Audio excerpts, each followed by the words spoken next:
solidity is a match. All of physical matter, everything we have around us, is the result of a frequency. And what that also means is that if you amplify the frequency, the structure of the matter will change.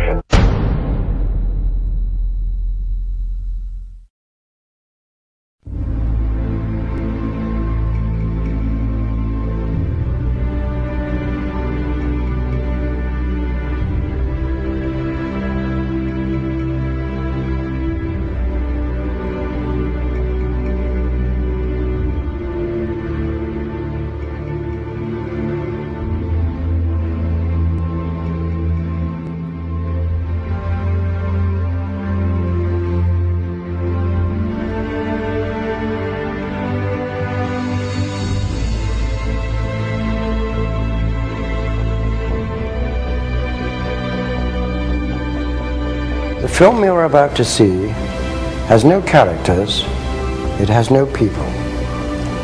It is a film to describe to you and explain visually the effect of cymatic frequencies on texture, structure, water, oil. You will see many things that answer many questions. You will see living forms, living amoeba, almost animal-like creatures. You will see continents being formed, the earth itself coming into existence, explosions, eruptions, atomic explosions and bombs. You can see all this and watch it before your eyes. But everything owes its existence solely and completely to sound. Sound is the factor which holds it together. Sound is the basis of form and shape. In the beginning was the Word, and the Word was God. We are told that this is how the worlds began and how creation took shape. If we put that into the modern idiom and say that into the great voids of space came a sound and matter took shape. Please watch carefully.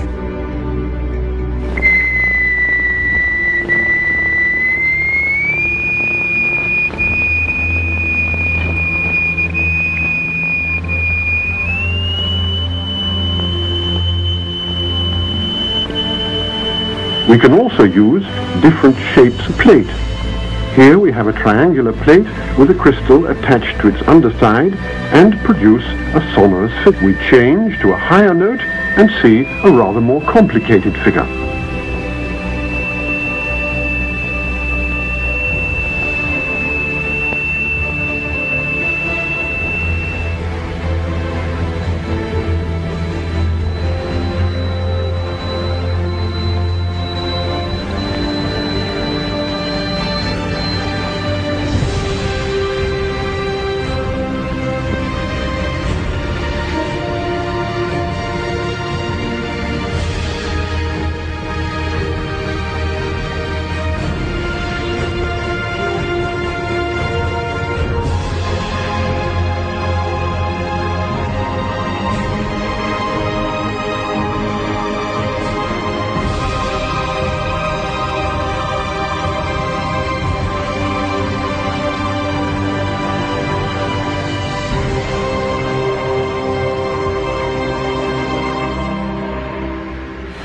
We use sand and lycopodium.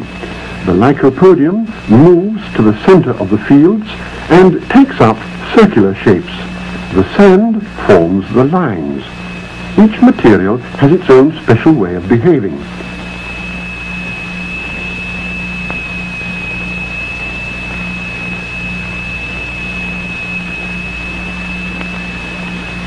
Lycopodium alone, a sonorous figure,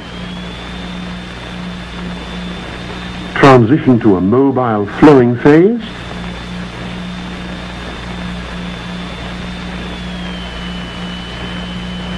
and back again to the figure.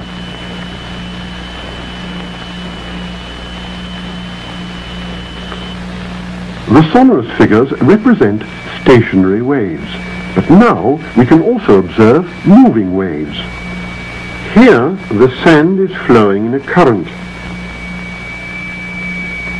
What is it that drives the rotational effect in our galaxies? What is it that drives the rotation of the planets? What is it that drives and impacts the rotation of Earth? In vibrating glycerin, we see continuous waves which form the queerest figures.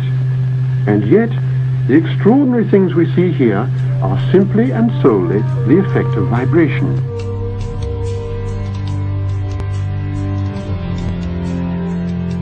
Now, what we've seen up until now are single signals, single frequencies projected into matter. And what you're seeing here now are interference patterns of 2 or more frequencies resulting in a pulse. The pulse of the human heart, the pulse that drives the blood through the veins in your bodies. What is your heart responding to? Where does that pulse come from?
Quantum physics has revealed what ancient masters knew.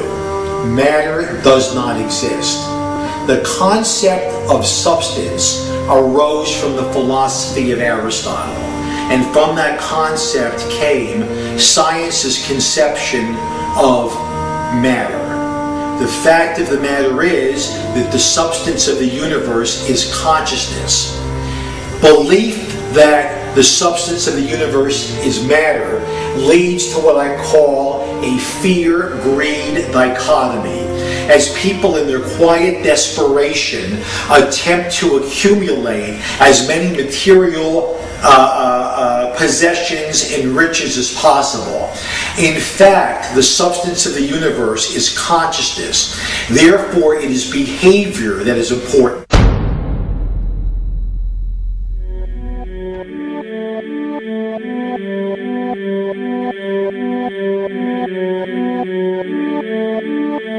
The daily life we perceive with our 5 senses is not reality. Quantum physics has shown that space and time are illusions of perception.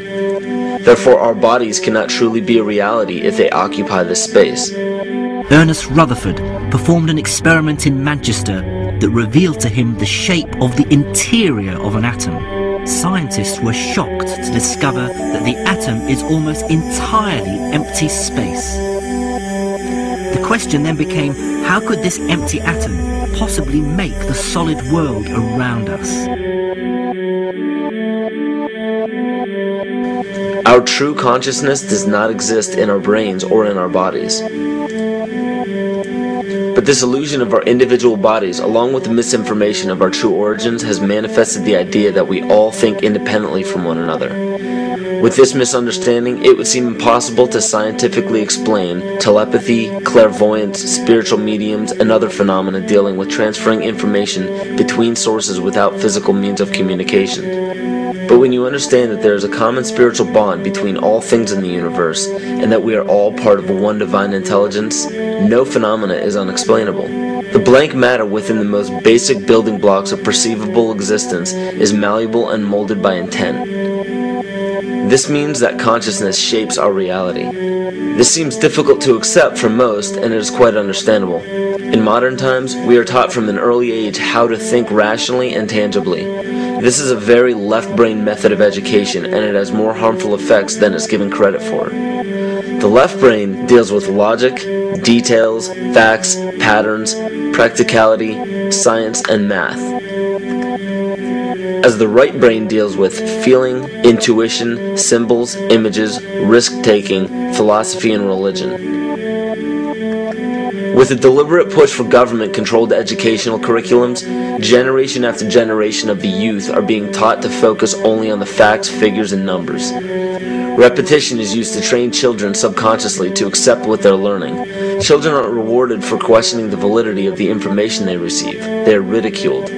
However, the children who blindly accept the information as true and merely regurgitate the information on command when it is time to take a test, those children go on to become the decision makers in our government, law, medicine, business, and every other occupation with power and prestige. The most detrimental effect of being pushed away from holistic thinking with the full brain into a strictly left brain thought is what is known as the suppression of the feminine. Every male and female have both feminine and masculine qualities. It has nothing to do with man or woman. These are represented by the left and right brain, yin and yang, black and white, light and dark, and most every other duality.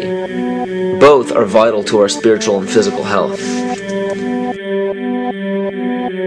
So the intangible parts of our existence, such as emotions, are part of the true reality of higher consciousness. If emotions are part of a realm that we cannot experience with our five senses, then how is it that we are all aware of our emotions?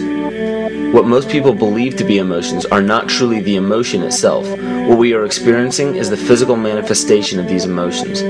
Anger causes disturbance in the psyche, which manifests itself in the ego. These manifestations cause the heart rate to increase, body temperature to rise, and spawn many other physical traits that signify anger. Just as music from the radio is a physical manifestation of an intangible signal, our experience of emotion is the physical manifestation of an intangible signal as well. It has been shown that our emotions have a vibratory frequency to them. Furthermore, there are only two emotions that humankind experiences: fear and love. All other emotions branch either directly or indirectly from these two emotions. Fear has a long and slow frequency vibration to it, while love has a very rapid and high frequency. To show that vibration is the very foundation of existence, Hans Jenne developed what is known as cymatics in the 1940s to show that when vibrations of sound are passed through a form of media, there is a set pattern that will follow. When the frequency increases, the media develops into a more complex pattern. This is precisely what is happening to our Earth and to humanity. There are 64 possible codes of amino acids in our DNA structure made from 4 elements: carbon, oxygen, hydrogen, and nitrogen. By any means of logic, we should have all 64 codes activated within our DNA structure. Yet we presently only have 20 active codes. And of these 64 possibilities, it appears that only 20 of these codes are turned on right now for us, the 20 amino acids. There is a switch that turns off and turns on where those coding sites lie, and that the switch for that turning off and turning on is what we call emotion. And this is the first time that we've ever seen the patterns of emotion directly physically linked to human genetic material. Well, fear is a long, slow wave of emotion. So this wave of fear is a long, slow wave and touches relatively few sites on this DNA. So an individual living in fear is limited to the number of antennae that they have available to them, whereas an individual living in the pattern of love, this is love in DNA. You can see it's a higher frequency, shorter wavelength. We have many more potential sites for coding along that genetic pattern.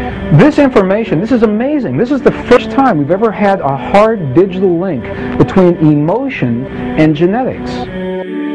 This is important to understand because another researcher named Vladimir Popanov measured tiny particles of light called photons inside a vacuum tube.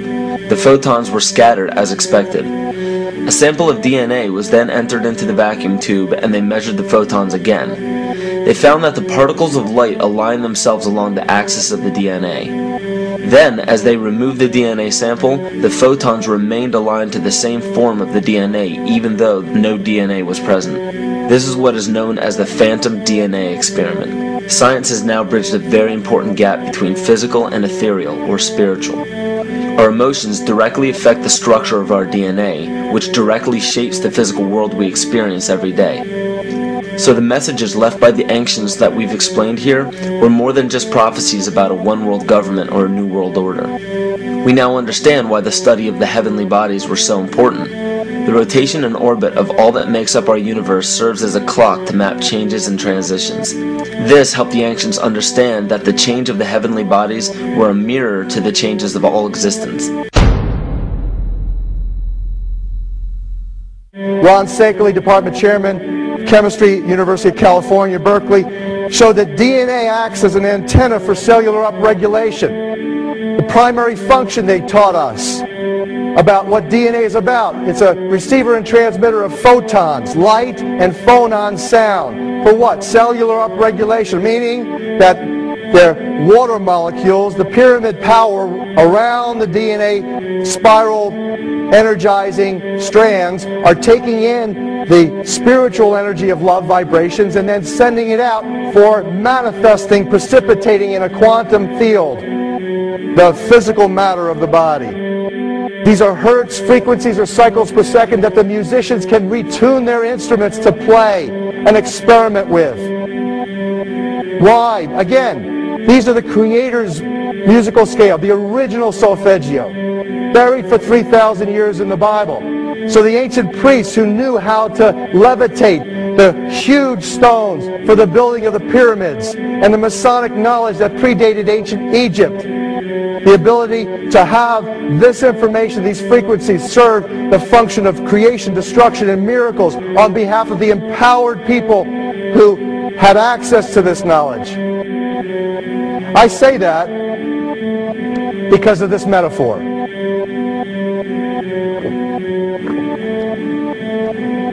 This is the difference between the power of our Creator and anything else, particularly evil. That you can go into a pitch black room full of evil, full of darkness, and light a little candle, and instantly that darkness flees. But you can't do the opposite. You can't go into a well-lit room full of truth and wisdom and righteousness and joy and health and harmony with the universal power. You can't take any amount of darkness and go into that well-lit room and have any effect whatsoever. That is the metaphor which I frequently think of when I think that I'm not empowered. It is the greatest lesson for me, and I think for everybody else, to know that we're on the winning side and that we win in the end. As you are watching this, understand that it is not a fight to be fought. It is not a war to be waged. No gun rights have to be exercised. Not a finger has to be lifted. Most people wonder how one person can make a difference. They ask that if all this is so simple and this information is available, why hasn't someone else conquered their fears and changed the world for everyone else? This is the most difficult and beautiful conundrum to our lives. Your reality affects you and only you.